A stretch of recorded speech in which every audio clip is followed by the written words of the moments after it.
नमस्कार मेरे दोस्तों, मित्रों, शुभचिंतकों और श्रोताओं। मैं विनय श्रीवास्तव फिर से आपके सामने उपस्थित हूँ विनकास्ट के एक नए एपिसोड के साथ।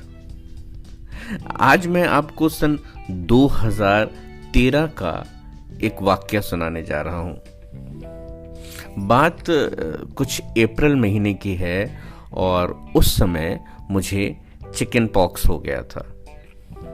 चिकन पॉक्स, जी हाँ, चिकन पॉक्स में जैसा कि आप जानते ही हैं कि खुजली करने की अनुमति नहीं होती है। डॉक्टर मना करते हैं कि खुजली मत कीजिएगा, नहीं तो बढ़ जाएगा।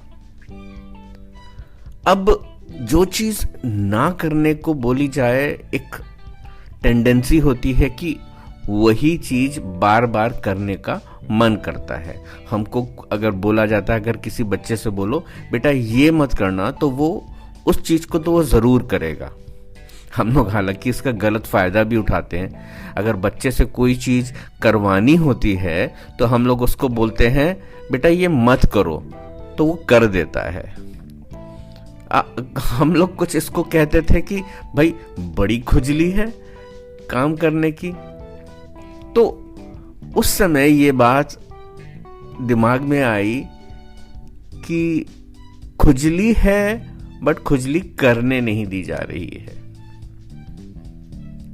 पर मैं जिस खुजली की बात कर रहा हूं वो कुछ अलग है। किसी को भी खुजली होती है, किसी को काम करने की खुजली, किसी को काम ना करने की खुजली, किसी को पैसा कमाने की खुजली और किसी को पैसा उड़ाने की खुजली, किसी को लूटने की खुजली और किसी को खसोटने की, किसी को बाएं हाथ की और किसी को दाएं हाथ की खुजली। तो जनाब, खुजली भी कई प्रकार की होती है। सबसे बड़ी खुजली नेतागिरी। हर कोई नेता बनना चाहता है, क्यों ये सबको मालूम है। फिर अभिनय की खुजली, जिसको देखो वही एक्टर बनना चाहता है। कहां? मुंबई नगरी जाएंगे और एक्टर बनेंगे। लड़कियों को खूबसूरती की खुजली तो लड़कों को इश्क करने की खुजली। ऐसे खुजली करने वाले लड़के आपको यूनिवर्सिटी के आसपास बहुत मिलेंगे। तो जनाब, अगर बिजनेस में भी देखें तो बहुत खुजली होती है लोगों को। जब रतन टाटा को खुजली हुई तो नैनो आ गई। जब मार्क जुबेर को खुजली हुई तो फेसबुक आ गया। जब एलन मस्क को खुजली हुई तो टेस्ला मिला। जब अन्ना हजारे को खुजली हुई तो लोकपाल क्रांति आई। पर जनाब, मनमोहन सिंह को जब खुजली हुई तो चुप्पी ही मिली। खुजली के कई नुकसान भी होते हैं। श्री कलमाडी जी एक जमाने में जो एक बड़े नेता थे, उनको खुजली हुई तो हमें CWG का स्कैम मिला। जब लालू को हुई तो हमको चारा का घोटाला मिला। जब हर्षद मेहता को हुई तो हमें स्टॉक मार्केट का स्कैम मिला। जब विजय माल्या को हुई तो बहुत सारे बैंक बर्बाद हो गए। इसी तरह से नीरव मोदी को भी खुजली हुई तो कई बैंकों का बंटाधार हो गया। इंटरनेशनल खुजली भी होती है। जनाब, जब ओसामा बिन लादेन को खुजली हुई तो ट्विन टावर गिर गए। जब ओबामा को खुजली हुई तो ओसामा गिर गया। सद्दाम हुसैन को खुजली हुई तो कुवैत गया। और जब जॉर्ज बुश को खुजली हुई तो सद्दाम गया। प्यूटन को खुजली हुई तो यूक्रेन गया। बट बिडेन को जब खुजली हुई तो अफगानिस्तान से उसकी फौज वापस गई। खेलों में भी बहुत खुजली होती है। हाल फिलहाल में नीरज चोपड़ा जी को जब खुजली हुई तो आपने देखा ही है कि उनका भाला कहां तक गया। सचिन को जब खुजली हुई तो हमें 100 शतक मिले। अजहर को जब खुजली हुई तो मैच फिक्सिंग मिला। हरभजन को जब खुजली हुई तो गिलक्रिस्ट मंकी बन गया। हरभजन को जब फिर से हुई तो श्रीसंत पिट गया। छोटे छोटे बच्चों में भी खुजली होती है, पर ये अलग तरह की होती है। राजू को खुजली हुई तो टिन्नू ने कर दी, टिन्नू को खुजली हुई तो पप्पू ने कर दी, पप्पू को खुजली हुई तो दीपू ने कर दी, और दीपू को खुजली हुई तो राजू ने कर दी।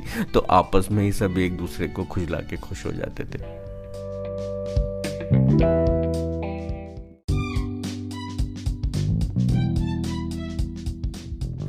फिल्म जगत में भी खुजली के किस्से कम नहीं हैं। बच्चन साहब को हुई तो हमें शहंशाह मिली, शाहरुख खान को हुई तो हमें बाजीगर मिले, सलमान खान को हुई तो हमें दबंग मिला, आमिर खान को हुई तो हमें पीके मिला। पर जनाब, जब पंकज त्रिपाठी को खुजली हुई तो हमें सिर्फ आंख के इशारे ही मिले। तो जनाब, कहां से चले थे और हम कहां पहुंच गए खुजलाते खुजलाते। पर मुझे, जी हां, मुझे अगर खुजलाने की इजाजत मिल जाए तो मैं क्या करूंगा। मैं सारे बलात्कारियों और भ्रष्ट नेताओं को नपुंसक बना दूंगा। एक स्त्री की मर्यादा तो दूसरा देश की मर्यादा लूटता है। फांसी किसी भी समस्या का हल नहीं होती, उससे सजा बहुत जल्दी खत्म हो जाती है। तकलीफ तब होती है जब खुजली आए और वो खुजला ना पाए। वो खुजली करने के लिए हाथ उठाएं और अपना नाखून कटा हुआ पाएं, जख्म नासूर हो जाएं, पर इलाज मुमकिन ना हो। मुझे इंतजार है उस दिन का जब ऐसे लोगों की या तो खुजली बंद हो जाए या मेरे वतन के लोगों को इन नपुंसक लोगों के नाखून काटने की क्षमता और शक्ति आ जाए। मुझे इंतजार है उस दिन का। धन्यवाद।